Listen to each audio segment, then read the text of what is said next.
What are the steps of the nursing process? So the first step is to assess, which is where you gather your data, both objective and subjective.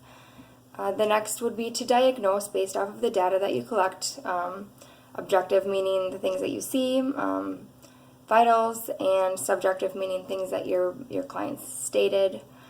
And then once you have all of your data collected and you've come up with some diagnoses, the next step would be to make your plan.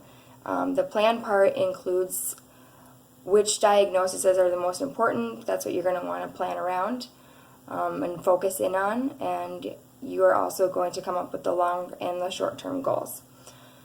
So once you have those goals figured out, you'll want to implement them, which includes using the nursing interventions to carry out the plan. So some nursing interventions might include incorporating the team or teaching the client how to do something so that they can meet their goal.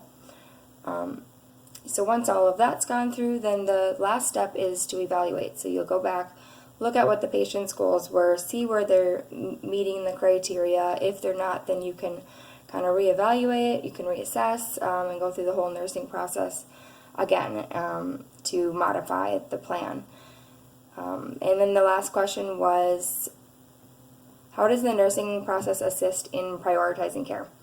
So by having this process set up, we're able to see what the highest needs are based off when we do that initial assessment. So when we take their vitals, and then when we come up with those diagnoses, that is pretty much how it would assist in priorities.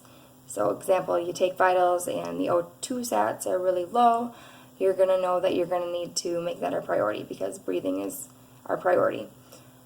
So that is the answer to those questions.